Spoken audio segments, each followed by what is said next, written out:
வணக்கம்.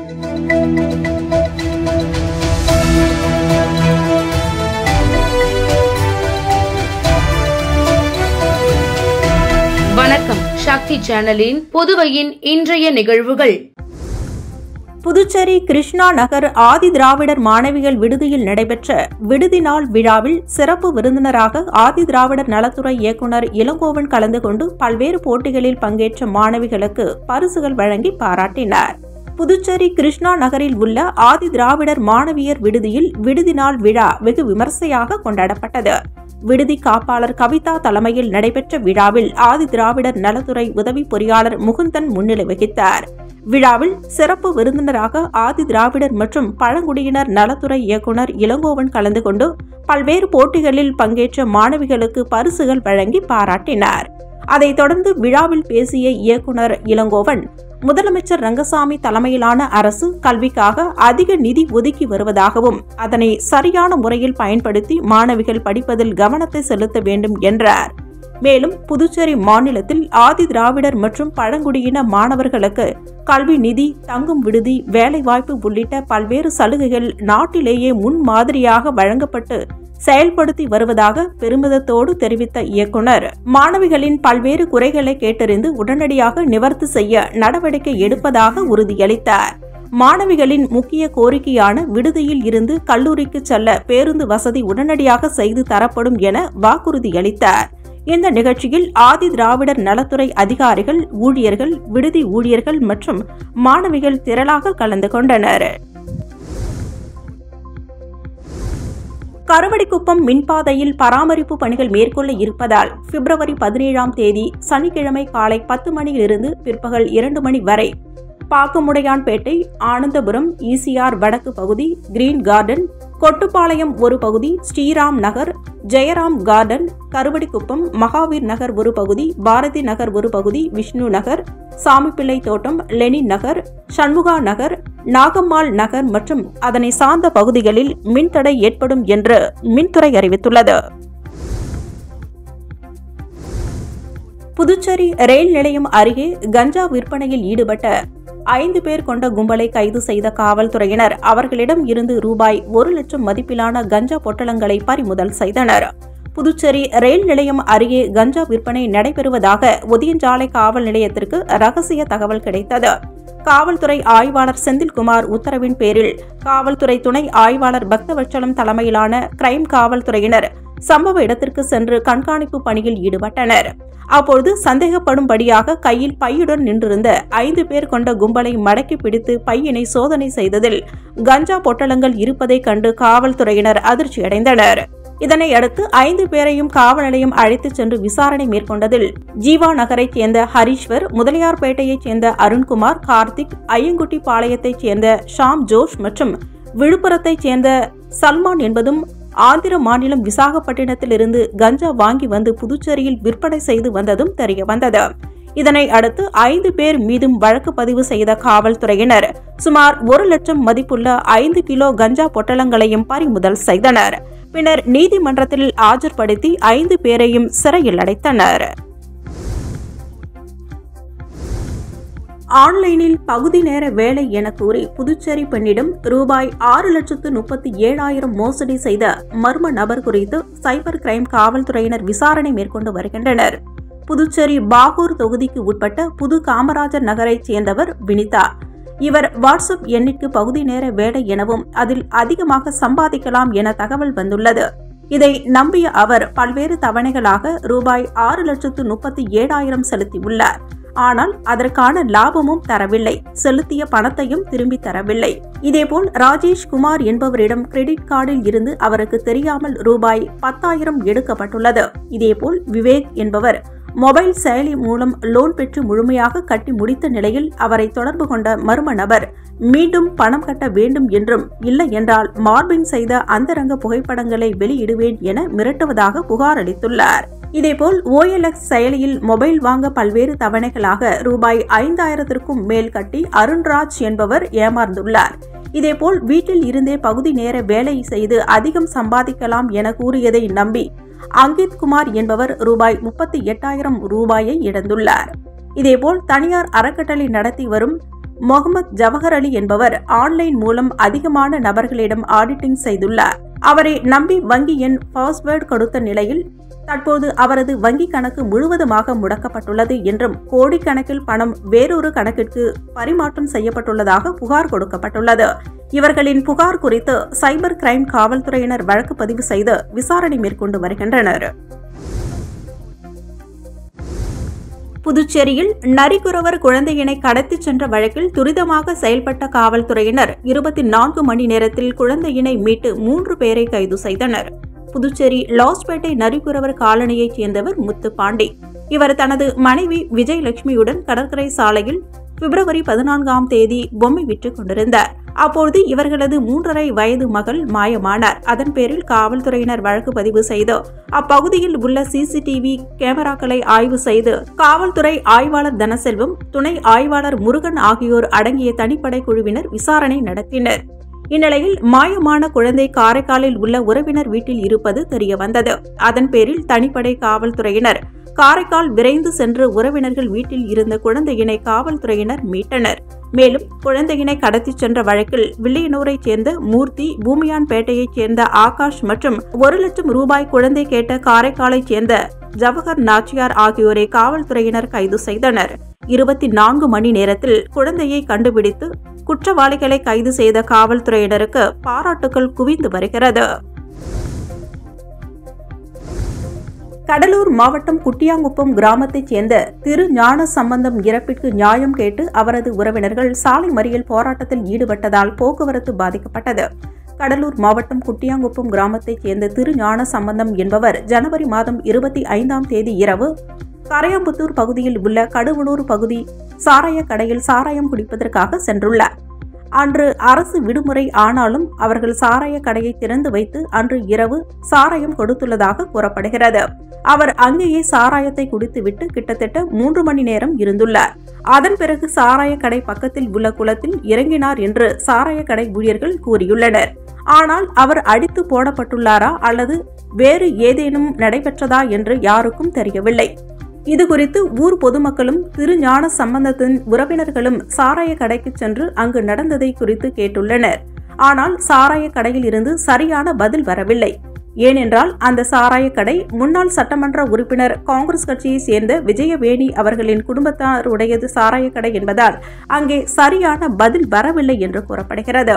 இதனால் ஆத்திரமடைந்த பொதுமக்களும் சாராய கடைக்கு அருகில் உள்ள கரையாம்புத்தூர் பாகூர் சாலையில் மறியல் போராட்டத்தில் ஈடுபட்டனர். சம்பவ இடத்திற்கு வந்த காவல்துறையினர் பொதுமக்களிடம் ஊர் மக்களிடமும் சமாதான பேச்சுவார்த்தை நடத்தியதை தொடர்ந்து தற்சமயம் சாலை மறியல் போராட்டம் கைவிடப்பட்டது. சாலை மறியல் போராட்டம் காரணமாக சுமார் 5 மணி நேரம் அங்கு போக்குவரத்து பாதிக்கப்பட்டது. புதுச்சேரியில் காலாவதியான பீர் பாட்டில்களை விற்பனை செய்த மதுபான கடைக்கு ரூபாய் 75,240 இழப்பீடு வழங்க மாவட்ட நுகர்வோர் குறைதீர்வு ஆணையம் உத்தரவிட்டுள்ளது. புதுச்சேரி வேல்ராம்பேட் பகுதியைச் சேர்ந்தவர் பீமா ராவ். இவர் கடந்த 2021ஆம் ஆண்டு லாஸ்பேட்டை கொட்டுப்பாளையம் ECRல் உள்ள ஒரு தனியார் மதுபான விற்பனை கடையில் 6 பீர் பாட்டில்களை வாங்கினார். அதில் 2 பீர் பாட்டில்கள் காலாவதியாகி இருந்தது தெரியவந்தது. இதுகுறித்து புதுச்சேரி மாவட்ட நுகர்வோர் குறைதீர்வு ஆணையத்தில் மனு தாக்கல் செய்து தனியார் மதுபான விற்பனையாளர் மற்றும் மதுபான தயாரிப்பு நிறுவனத்தின் மீது நஷ்ட ஈடும் கேட்டு வழக்கு தொடர்ந்தார். அந்த வழக்கு விசாரணை முடிந்து புதுச்சேரி மாவட்ட நுகர்வோர் குறைதீர்வு அமர்வு தலைவர் முத்துவேல் மற்றும் உறுப்பினர் கவிதா ஆறுமுகம் தீர்ப்பு வழங்கினர். அதில் தனியார் மது விற்பனை கடை காலாவதியான மது விற்பனை செய்ததை உறுதி செய்து 2 பீர் பாட்டில்களுக்கு உண்டான ரூபாய் 240 மற்றும் முறையற்ற வணிகம் சேவை குறைபாட்டிற்காக ரூபாய் 50,000 நஷ்ட ஈடு வழங்க உத்தரவிட்டது. மேலும் மனுதாரருக்கு ஏற்படுத்திய மன உளைச்சல் மற்றும் பாதிப்புகளுக்கு ரூபாய் 20,000 மற்றும் வழக்கு செலவு தொகையாக ரூபாய் 5,000 என மொத்தம் ரூபாய் 75,240 வழங்க தனியார் மதுபான கடைக்கு உத்தரவிட்டனர். மதுபான கடைகளுக்கான ஆண்டு கட்டணம் செலுத்தி உரிமத்தை புதுப்பிக்க கலால் துறை அறிவித்துள்ளது. புதுச்சேரியில் 450க்கும் அதிகமான மதுபான கடைகள் உள்ளது. மதுபான கடைக்கான உரிமத்தை ஒவ்வொரு ஆண்டும் கட்டணம் செலுத்தி புதுப்பிக்க வேண்டும். அதன்படி மதுபான கடைகளுக்கு ஆன்லைன் மூலம் புதுப்பிப்பு கட்டணம் இணையதளத்தில் செலுத்த பதிவு செய்ய கலால் துறை சுற்றறிக்கை அனுப்பியுள்ளது. அதன்படி மொத்த மதுபான விற்பனை உரிமத்திற்கு ரூபாய் 15 லட்சமும், மொத்த மதுபான விற்பனை உரிமைதாரர் சில்லறை மதுபான விற்பனை செய்வதற்காக கூடுதல் உரிமை தொகை ரூபாய் 7 லட்சம் நிர்ணயிக்கப்பட்டுள்ளது. மதுபான சேமிப்பு கிடங்கிற்கு ரூபாய் 10,000மும், பார் வசதியுடன் கூடிய சில்லறை மதுபான விற்பனை உரிமத்திற்கு ரூபாய் 10 லட்சம், பார் வசதி இல்லாத மதுபான விற்பனை உரிமத்திற்கு ரூபாய் 7 லட்சம், சில்லறை விற்பனைக்கு அனுமதி இல்லாத சுற்றுலா பிரிவின் கீழ் உணவகம், ரெஸ்டாரண்டுகளில் மட்டும் மதுபானம் வழங்கும் உரிமம் கொண்டவர்களுக்கு ரூபாய் 6 லட்சம், பப், பீர் உரிமம் வசதி உள்ளவர்களுக்கு கூடுதல் உரிமை தொகை ரூபாய் 5,000 நிர்ணயிக்கப்பட்டுள்ளது. கடந்த 2022-23 ஆண்டிற்கான விற்பனை வரி பாக்கி எதுவும் இல்லை என்ற வணிக வரித்துறையின் சான்றிதழ், ஜிஎஸ்டி பதிவு சான்றிதழ் உள்ளிட்ட ஆவணங்கள் இணைத்து பதிவிடவும் கலால் துறை தெரிவித்துள்ளது.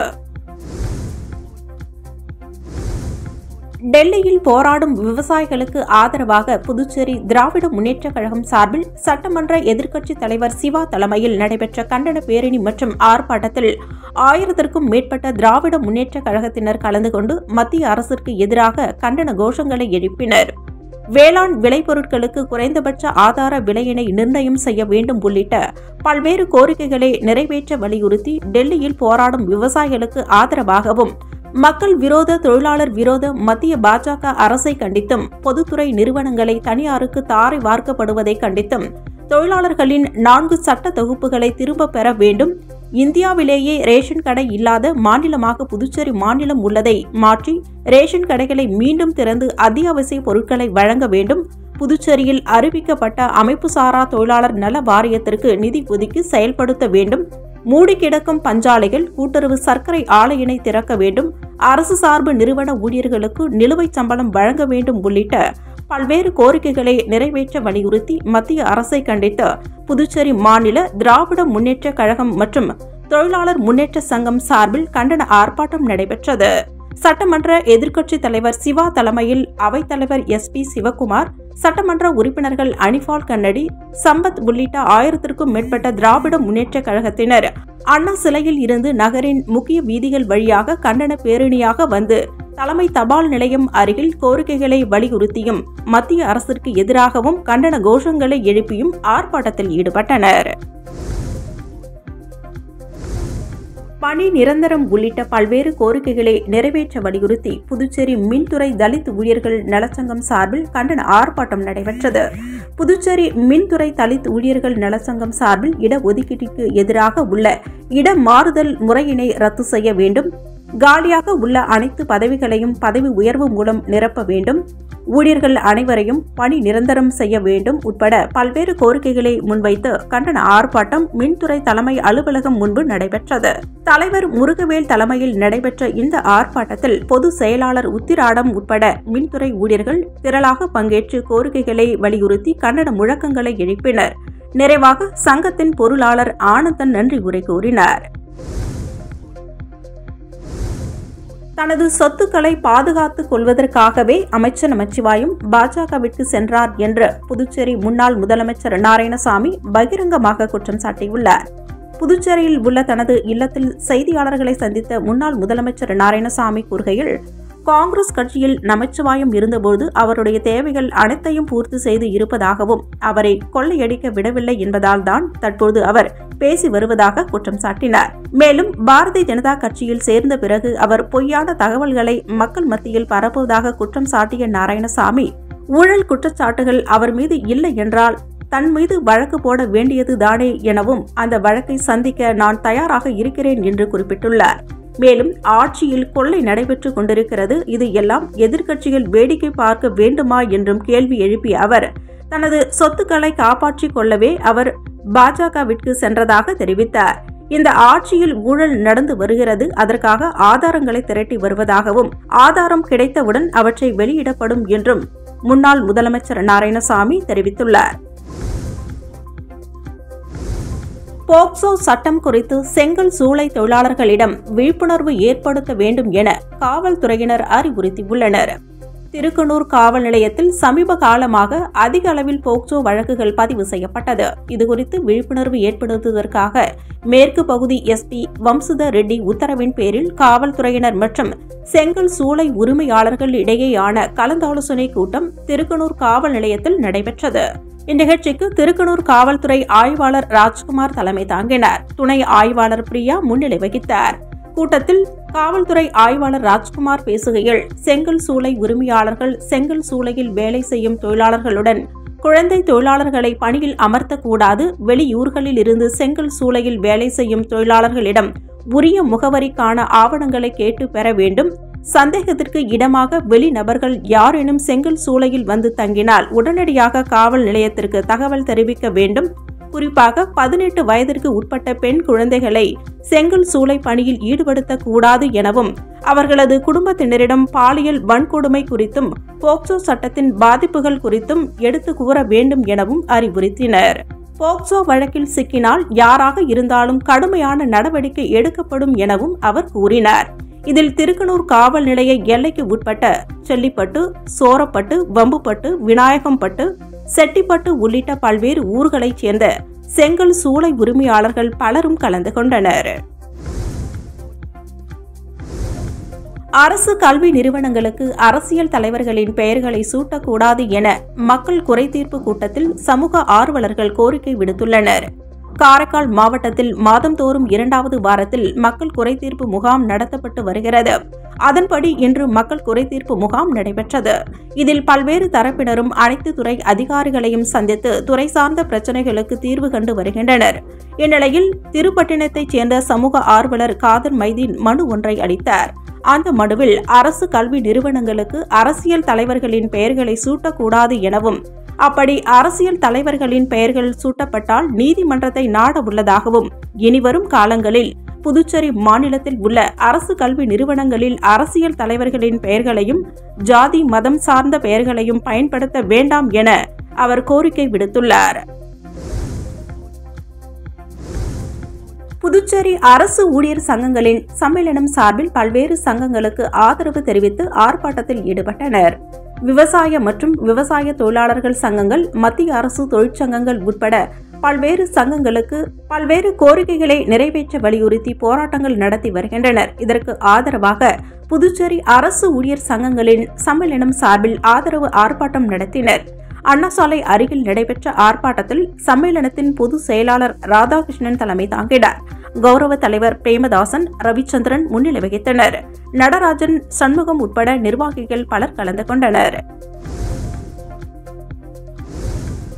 புதுச்சேரி மாநிலம் உழவர்கரை சட்டமன்ற தொகுதிக்கு உட்பட்ட பிச்சை வீரன்பேட் பகுதியில் அமைந்துள்ள டாக்டர் அம்பேத்கர் அரசு நடுநிலைப் பள்ளியில் டாக்டர் அம்பேத்கர் சமூக நீதி இளைஞர் கூட்டமைப்பின் சார்பாக தூய்மை பணியில் ஈடுபட்டனர்.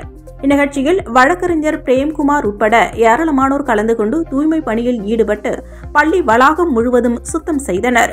மேலும் டாக்டர் அம்பேத்கர் சமூக நீதி இளைஞர் கூட்டமைப்பினர் கூறுகையில், இனி வரும் காலங்களில் ஒவ்வொரு வாரமும் சுத்தம் செய்யும் பணியில் ஈடுபடுவோம் என்றும், இந்த அமைப்பின் மூலம் பள்ளியில் படிக்கக்கூடிய பிள்ளைகளுக்கு பல நலத்திட்ட உதவிகள் செய்ய உள்ளதாகவும் தெரிவித்தனர். புதுச்சேரி அரசு கல்வித்துறையின் சார்பாக 2023-24 கல்வி ஆண்டிற்கான மழலையர் விழா வில்லியனூர் தியாகி முத்துக்குமாரசுவாமி அரசு ஆண்கள் தொடக்க பள்ளியில் நடைபெற்றது. புதுச்சேரி மாநிலம் வில்லியனூர் தியாகி முத்துக்குமாரசுவாமி அரசு ஆண்கள் தொடக்க பள்ளி உள்ளது. இங்கு 2023-24 கல்வி ஆண்டிற்கான வட்டம் 5 மழலையர் விழா புதுச்சேரி அரசு கல்வித்துறையின் சார்பாக நடைபெற்றது. இதில் வட்டம் 5 32 அரசு தொடக்க பள்ளிகள் பங்கு பெற்று அசத்தினர். இவ்விழாவில் மாணவர்களுக்கான வண்ணம் தீட்டுதல், வரைதல், பேச்சு போட்டி, வினாடி வினா, மாறுவேடம் போட்டி, நடனம், நாடகம் போன்ற பல்வேறு போட்டிகள் நடத்தப்பட்டன. போட்டிகளில் மாணவர்கள் உற்சாகத்துடன் கலந்து கொண்டு சிறப்பித்தனர். விழாவினை வட்டம் 5 பள்ளி துணை ஆய்வாளர் சொக்கலிங்கம் தலைமை தாங்கினார். தலைமை ஆசிரியர்கள், பொறுப்பாசிரியர்கள் மற்றும் ஆசிரியர்கள் ஒத்துழைப்புடன் விழா சிறப்பாக நடைபெற்றது. இதில் பெற்றோர்கள் மற்றும் பள்ளி மாணவ மாணவியர்கள் திரளாக கலந்து கொண்டனர். புதுச்சேரி ஸ்ரீ லட்சுமி ஹயகிரீவர் பெருமாள் ஆலயத்தில் ரத சப்தமியை முன்னிட்டு சூரிய பிரபை வாகனத்தில் திருவீதி உலா நடைபெற்றது. புதுச்சேரி முத்தியால்பேட்டை ராமகிருஷ்ணா நகர் பகுதியில் அமைந்துள்ளது ஸ்ரீ லட்சுமி ஹயக்ரீவர் திருக்கோவில். இந்த திருக்கோவிலில் எழுந்தருளி உள்ள ஸ்ரீ லட்சுமி ஹயக்ரீவர் பெருமாளுக்கு ரத சப்தமியினை முன்னிட்டு சிறப்பு அலங்காரம் செய்யப்பட்டு பாராயணம் பாடப்பட்டு மகா தீபாரதனை காண்பிக்கப்பட்டது. இதைத் தொடர்ந்து அலங்கரிக்கப்பட்ட ஸ்ரீ லட்சுமி ஹயக்ரீவர் பெருமாள் சூரிய பிரபை வாகனத்தில் வைக்கப்பட்டு திருவீதி உலா நிகழ்ச்சி நடைபெற்றது. இதில் ஆச்சாரியார்கள் மற்றும் பக்தர்கள் பலரும் கலந்து கொண்டு பெருமாளை வழிபாடு செய்தனர். ஒதியம்பட்டு காசி விசாலாட்சி சமேத காசி விஸ்வநாதர் தேவஸ்தானத்தில் மாசி மக தீர்த்த வாரியினை முன்னிட்டு கொடியேற்றுதல் நிகழ்ச்சி வெகு சிறப்பாக நடைபெற்றது. புதுவை அரசின் இந்து சமய நிறுவனங்களின் நிர்வாகத்தின் கீழ் ஒதியம்பட்டு காசி விசாலாட்சி சமேத காசி விஸ்வநாதர் தேவஸ்தானம் அமைந்துள்ளது. இக்கோவிலில் ஒவ்வொரு ஆண்டும் மாசி மகத்தை ஒட்டி தீர்த்தவாரி நிகழ்ச்சி நடைபெறும். அதுபோல் இந்த ஆண்டும் வருகின்ற 24ஆம் தேதி மாசி மக தீர்த்தவாரி பிரம்மோற்சவ விழா 11 நாட்கள் நடைபெறுகிறது. இதனைத் தொடர்ந்து நேற்று மாலை அக்னி நட்சத்திரத்தில் கோவில் வளாகத்தில் தேவஸ்தான குருக்கள் சீனிவாச சிவாச்சாரியார், கோவில் நிர்வாக அதிகாரி மற்றும் ஊர் பொதுமக்கள் முன்னிலையில் கொடி ஏற்றுதல் நிகழ்ச்சி நடைபெற்றது. இதில் திரளான பொதுமக்கள் மற்றும் பக்தர்கள் கலந்து கொண்டு கொடி ஏற்றுதல் நிகழ்ச்சியினை கண்டுகளித்து சுவாமி தரிசனம் செய்தனர். மின்சாரம் தொடர்பான புகார்களை இனி செயலியில் அளிக்கலாம் என்று தமிழ்நாடு மின் வாரியம் அறிவித்துள்ளது. டான்ஜிட்கோ என்ற செயலியில் இதற்கான வசதி உள்ளது. டான்ஜிட்கோ செயலியினை பயன்படுத்தி எளிதாக லாகின் செய்து உங்கள் புகார்களை அளிக்கலாம். இதில் லாகின் செய்த பின் உங்கள் இபி நம்பர் மற்றும் போன் எண்ணை வழங்க வேண்டும். அதன்பின் என்ன மாதிரியான புகார் என்பதை கொடுக்க வேண்டும். மின்தடை, மீட்டர் பழுது, கூடுதல் கட்டண வசூல் உள்ளிட்ட புகார்களை இனி செல்போன் 2 செயலியில் புகாரளிக்கும் வசதியினை அறிமுகம் செய்துள்ளது.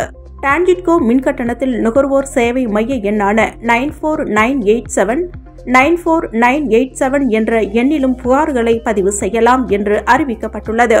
மேலும் தமிழ்நாடு மின்சார வாரியம் சார்பாக இனிமேல் அதிவேகத்தில் மக்கள் குறைகளை தீர்க்க வேண்டும் என்று அரசு சார்பாக உத்தரவிடப்பட்டுள்ளது. அதன்படி புகார் கொடுத்த 2 மணி நேரத்திற்குள் மின்தடை தொடர்பான புகார்களை சரி செய்ய வேண்டும். மின்சார வயர்கள் தொடர்பான பிரச்சனைகளை 5 மணி நேரத்திற்குள் தீர்க்க வேண்டும்.